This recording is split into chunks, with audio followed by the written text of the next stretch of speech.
بتحبي المدرسة بتاعتك؟ ايوه. اختيار المدارس لأولادكم هيكون من أحد القرارات المهمة جدا في حياتكم، عشان ولادكم يقعدوا تقريبا 15 سنة في المدرسة. مع الكبير دخلت مدرسة مجهولة الهوية وقفلت في الآخر، فقلت لا خلاص بقى وانا لازم اروح مدرسة قديمة هم عارفين هم بيعملوا ايه ومجربين نفسهم بقالهم كتير، فلازم تختاروا بعناية. ده المكان اللي هيقابلوا ناس فيه، يتعلموا فيه، المفروض هيتربوا فيه، هيعملوا أصدقاء العمر منه. فلازم يكون قرار صح تختاروه يعني بكده. يعني خلي بالكم انتوا بتختاروا المدرسة وبتتخذوا القرار ده. معظم المدارس بقت سيئة للأسف يعني، بس صعب تختاري يعني. أصلي مهما اخترتي انت ما دخلتيش جوه المدرسة وقعدتي في فصل وشفتي المدرسين بيتعاملوا ازاي مع الولاد، ولا الإدارة عاملة ازاي، ولا في نظام ولا مفيش، فالاختيار بيبقى صعب شوية. طب نختار مدرسة ازاي لأولادنا؟ الأول بتختاري السيستم اللي انت عايزاهم يتعلموا، سواء بريتش أو أمريكان أو فرنش. في سيستمز مختلفة على حسب انتوا عايزين تدخلوا ولادكم ايه. في طبعا المدارس الحكومية والتجريبية، وفي الخاصة والدولي. من ضمن المدارس الخاصة في لغات مختلفة، في مدارس انجليزي وفي فرنساوي وفي الماني. فأنا اخترت فرنساوي عشان انها كانت مدرسة كويسة بابي كان عايز وجنب البيت، وان هما في الفرنش بيطلعوا بتو لانجويجز بيرفكت، فرنش اند انجلش. بصي، هو انا عايزه الاي بي، بس هخليها الاول تخش الباك فرنسي وبعدين تعمل اي بي. الاي بي بيفتحهم قوي على مجالات كتيره جدا، وانا كنت درست اي بي فحاسه لا يعني هي لازم تخش اي بي، بينور كده فكرهم Tu parles français? اه. Comme les oiseaux? الحكومية والتجريبية زي بعض شوية، والخاصة والدولي المدارس الدولية برضه ممكن تكون قريبة من بعض. فلازم كده تقعدي مع الأب والأم يقعدوا ويفكروا هم عاوزين يدخلوا عيالهم مدرسة عاملة ازاي، مدرسة لغات، مدرسة دينية، مدرسة دولية، ويشوفوا الميزانية بتاعتهم ايه اللي هتقدر تخليهم يكملوا دفع المدرسة دي لمدة 15 سنة. أكتر حاجة يعني بتفرق في الفرق بين الاتنين هو السعر.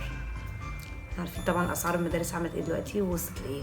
اصل في ناس بترهق نفسها جدا ماديا جدا، وتضغط على نفسها ومش عارف ايه عشان لا ادخل المدرسه دي. لان انا بعرف ناس يقولك انا بحوش عشان ادفع المدرسه وادفع الباص، وبقتصد مش عارفه منين عشان اعمل ايه. بعد كل الكلام ده هتختاري مدرسة بناء على ايه؟ يعني انا اخترت مدرسه جنب البيت تبقى مديانا وقت ان بعد ما نخلص مدرسه يبقى نقدر نعمل حاجات، ما نبقاش ورانا مليون الف واجب وقاعدين مسؤولين في المذاكره والدروس. يعني اولا المكان، كنت بدور على ان حاجة تبقى جنب البيت. يفضل المدرسة تكون قريبة من البيت، يعني مفيش داعي نشحطط العيل ساعتين اتوبيس رايح وساعتين اتوبيس راجع. تبقي نسيت في 6 اكتوبر ومدرسة الطفل في العاشر من رمضان، وبعدين يرجع فيه مذاكرة، رياضة، الواد عاوز ينام، تعصبي عليه وهو تعبان، حطي نفسك مكانه. لو انت يعني مكانه وبتركبي اتوبيس كل يوم ساعتين الصبح وساعتين بعد الظهر، هتحسي بايه؟ مش عاوزه تعملي اي حاجه. بس يعني لو بعيده شويه هاجي على نفسي علشان خاطر التعليم يبقى كويس. يعني ممكن المدرسه تبقى لازقه فيا بس تبقى سمعتها وحشه جدا، لا مش هوديها. تاني حاجه بعد المكان مقدرتك على الفلوس. انا شايفه ان كل عيله تشوف هي تقدر على ايه، فساعتها تقرري يعني حكومي ولا تجريبي، ولا ممكن تخشي خاصه او دولي. طبعا الامكانيات مش هتخليني في مستوى عالي اكتر، بس هو بنشوف يعني اقرب حاجه بالنسبه لنا في المستوى. يعني اهم شيء يكون يعني سمعتها والحاجات دي. لو الاوبشن ما بين تجريبي او خاصه، حاولوا على قد ما تقدروا تستثمروا في ولادكم وتدخلوهم خاصه، عشان التعليم بيفرق. للاسف التعليم دلوقتي الحكومي او التجريبي بقى يعني زي ما احنا عارفين، يعني موضوع مؤسف للغايه. ويا رب يدوروا على سيستم مختلف ويدوروه زي زمان. يعني بابايا ومامتي كانوا في مدارس حكوميه، انا متاكده ان هم يعني متعلمين تعليم احسن من اللي دخلوا مدارس يعني خاصه اليومين دول اصلا. يعني انا مش بفكر في الموضوع دلوقتي عشان لسه بدري، بس لو عايزه هسال بقى اصحابي وكده ويقولوا لي احسن ادخلها فيه. بس خلي بالك ما تمشيش ورا المدارس اللي بالاسم بس. على السمعه بقى الناس بتختار المدرسه دي كويسه او مش كويسه. انجلش سكول فور بكابور، مش عارفه مين انترناشونال سكول، مستر لانجويج هوت، بيست سكول ان ذا وورلد، ذا بيستست سكول ان ذا ستريت، امريكان سكول اوف سان لوك، بريتش انترناشونال، وي ار، مليون مدرسه. فانت هتختاري ازاي؟ روحي مدارس بتسمعي، يعني طبعا السمع كويس انك تسمعي من اصدقائك، من عيال تانية راحوا المدارس فتعرفي المدرسه دي بتوصل لايه لما بيتخرجوا. بس انت بنفسك روحي مدرسه وشوفي المدرسه نظيفه ولا لا، المدرسين معاهم شهادات ايه، اسالي ما تتكسفيش. هل في مثلا رياضه مهتمين بيها مصريين ولا اجانب؟ بمسرح، شوفي المديره مين، برسم، الحاجات دي اللي عندهم ملاعب، فتحسي المدرسه كده مبشره بالخير، يعني تحسي المدرسه كده ايه فيها تفاؤل، مش بقى كئيبه بقى ومكاتب كلها بني، ويعني بقى انا هم امريكان سكول فخلاص، لا ما تاخديش راي حد كده وخلاص بالاسم، اصلها اسمها كذا، وهتلاقي طبعا اغلى من اي مدرسه تانية. في مدرسه تلاقي سمعتها كويسه بس اسمها مش مشهور قوي بس كويسه جدا، وهتلاقيها ارخص، مش عيب على فكره.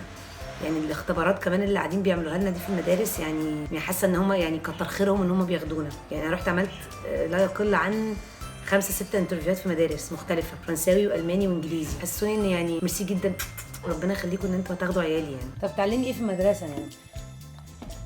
بعمل ريدنج. وايه كمان؟ بس بصي لي بتعملي ريدنج وايه؟ لازم اعمل حاجه هنا.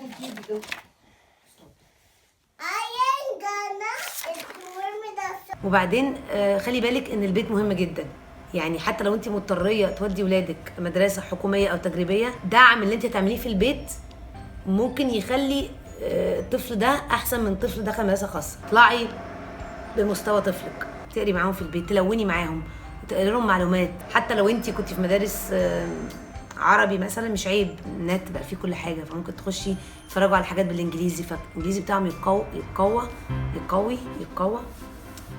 قوي يعني. حتى لو هم في مدرسه مش لغات، البيت مهم، يعني البيت والمدرسه مع بعض، مش عشان دخلتيها او دخلتيه مدرسه دولي يبقى خلاص بقى في البيت بقى اما هم بدفع بقى بقاعه بقى فلوس وفي البيت قاعده نايمه بقى. لا، بيت مع مدرسه، والتربيه مهمه جدا في البيت مع مدرسه.